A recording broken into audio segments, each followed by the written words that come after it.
Okay, the next part of your SLO is going to be function notation and plugging them in. In my opinion, this is definitely one of the easier topics of your SLO, as it's just a substitution. So I'll give you two functions. I'll give you f of x and say it's equal to 3x plus 2, and g of x.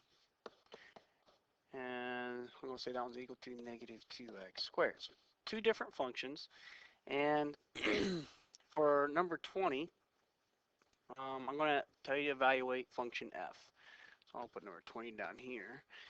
And I'll say, well, I want you to figure out what f of negative 2 is. Okay, what I want to highlight here is that all I did is I put negative 2 in place of x. So that means I have to put negative 2 in place of x. And I'm going to put it in parentheses. So it's a simple substitution.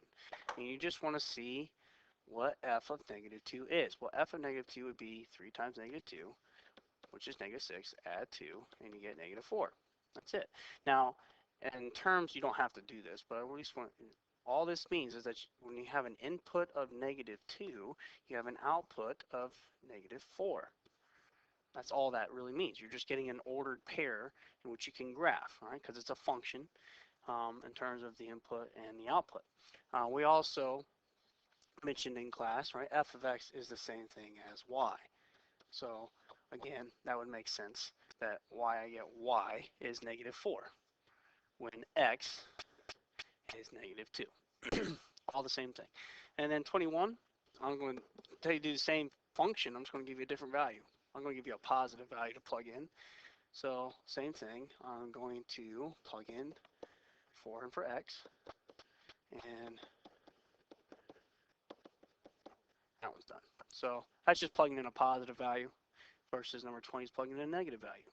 And then 22, I'm going to use g of x, and then I'm going to tell you to evaluate g of a negative number. Now the only reason I'm testing you on this is that I want you to understand, how do I plug a negative into a function if there's a power? So remember, g of x is negative 2x squared. So if I put it in, negative 2, okay, so I'll rewrite this here. Okay, I'm going to try to color code it here. So negative 2 is x, just like it was before.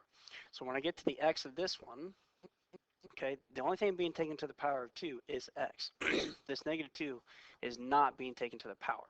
So I'm going to put the negative 2 right there. So you can type this in your calculator, but order of operations would say do exponent first. So evaluate negative 2 squared, which is negative 2 times another negative 2, which means it's a positive 4. Very important to have those parentheses there for that reason. So you should get a negative 8 for that scenario.